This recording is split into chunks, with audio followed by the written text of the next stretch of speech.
Welcome back to the Now Morning Show. It is Tobago Thursdays. We just came off a fantastic discussion about wildlife. And coming up in a few moments, we'll be talking about maximizing Tobago's oil and gas benefits. I tell you, that's the thing about Tobago. You think you're having a great time, and then Tobago's like, you remember Salt Bay? Just comes in sprinkles. Adds to the fun. Yeah. Always. But I saw an article actually yesterday. The brand new hotel that they opened, that they recently bust the ribbon for, yes. is actually not going to be opened to the public for another 6 months, allegedly. Really? Yeah. Because so now that the hotel is finished being refurbished, they have to now find somebody to operate the hotel. Oh, They didn't want to find somebody beforehand because the timeline kept shifting, of course, due to supply chain issues and whatnot. So now that they have finally finished and they say, all right, yes, it's ready to go, now we need somebody to run it.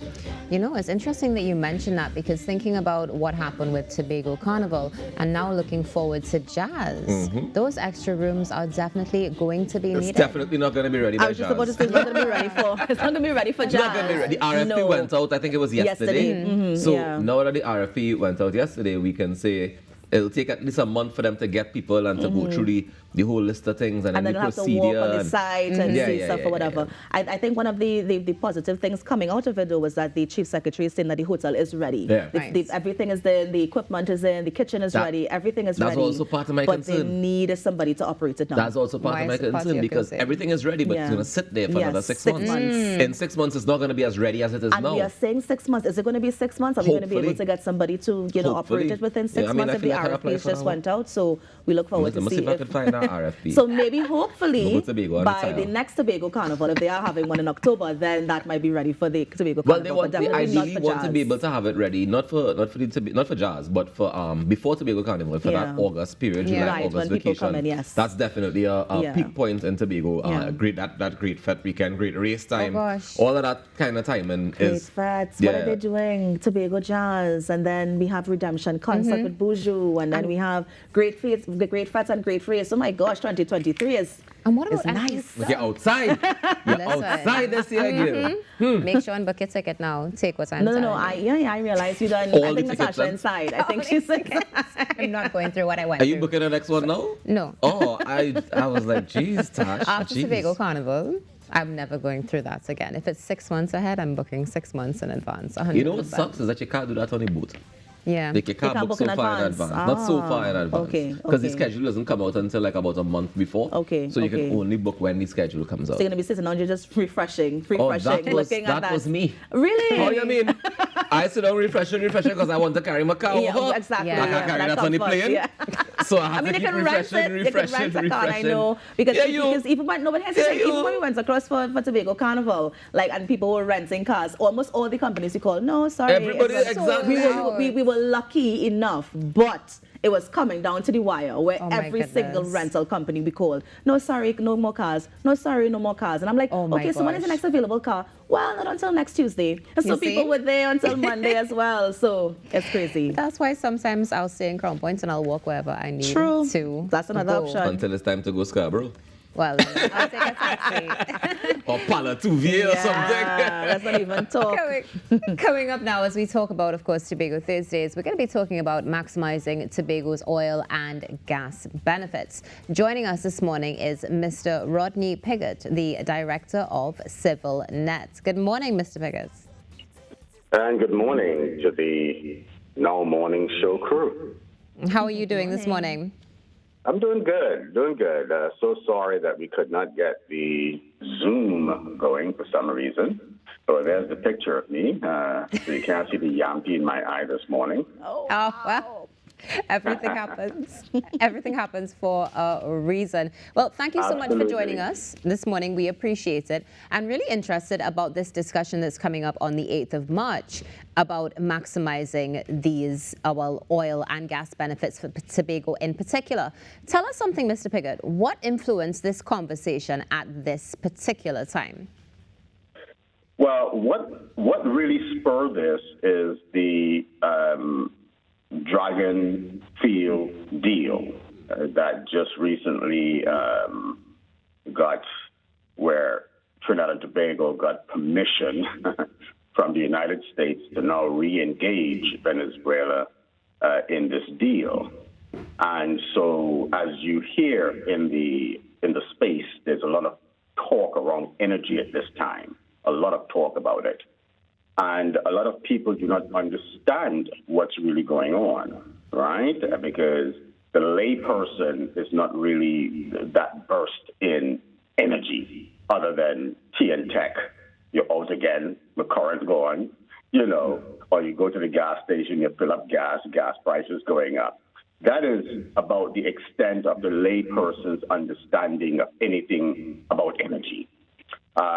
So Civilnet, true to its mission, is about attempting to or adding to the value of the people's education in terms of knowing what's going on in their space, in all areas of people activity. We've done that very effectively in the area of politics. People are very much aware of what's going on in their space politically. You hear people speaking out. So Civilnet now doesn't have to really speak out politically. People are taking it upon themselves to speak out politically, which is something that we were not doing before. So in this area, we want to raise people's awareness as to what the energy sector in Trinidad and Tobago is all about. And as KRS-One would say, we must now see ourselves in the picture, you see? And so this gentleman, Mr. Anthony Paul, who is an international energy expert, was contacted by one of our elders, Mr. Reggie Dumas, who knows him personally, and said, look, Tony, come on over and, talk to the people of Tobago. Let's engage in a conversation around this whole subject of the energy sector. Give us some education. Bring it down to the layman's terms and talk to us. Let us know what this dragon field deal is all about. And more importantly, let us know how Tobago fits into the whole picture of the energy sector within Trinidad and Tobago. And so he's coming prepared to do just that.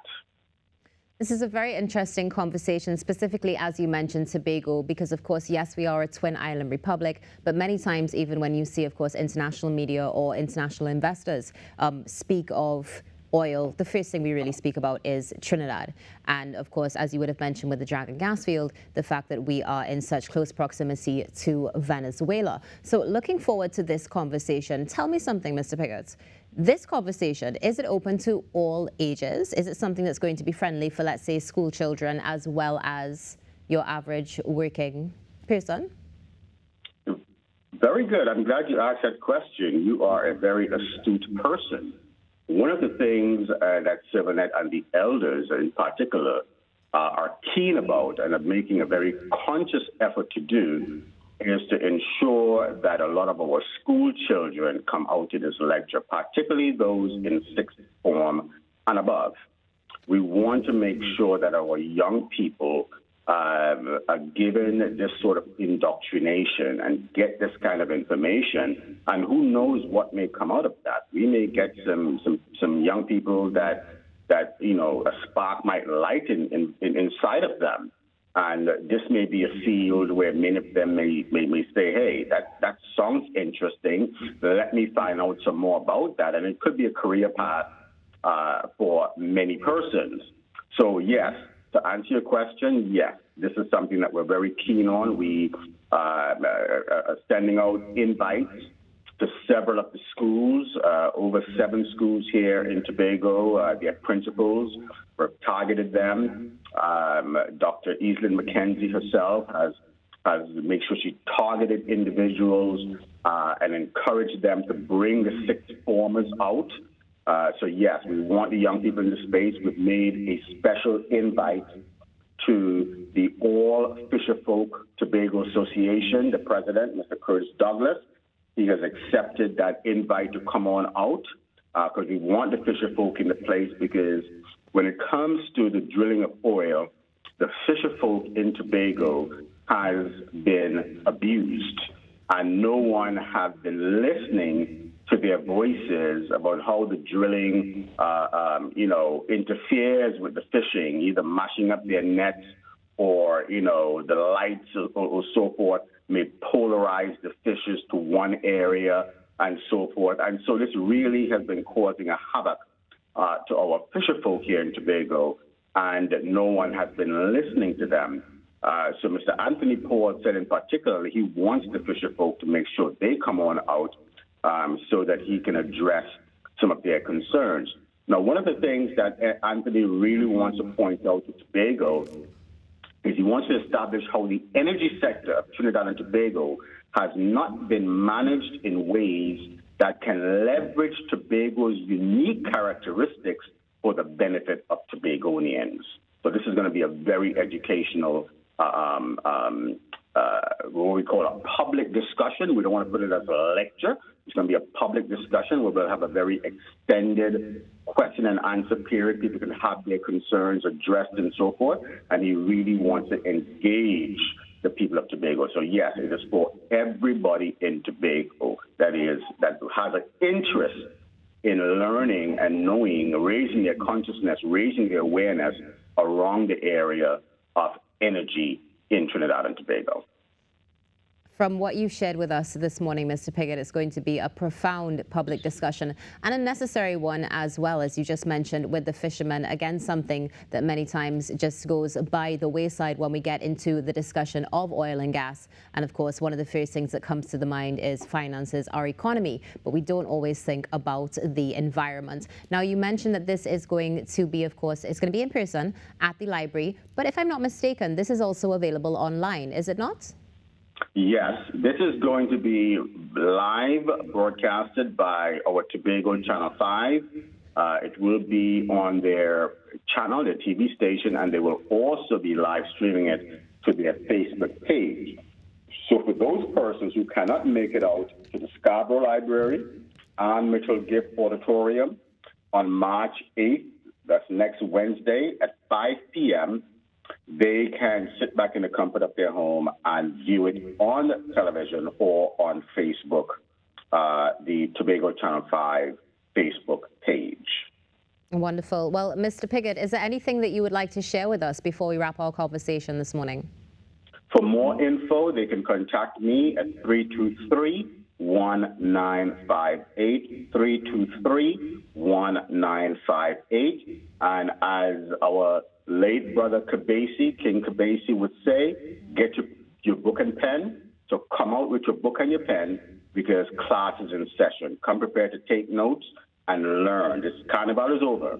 So this is now time to come out and get some education around this area of energy in Trinidad and Tobago. Thank you very much for giving us this opportunity.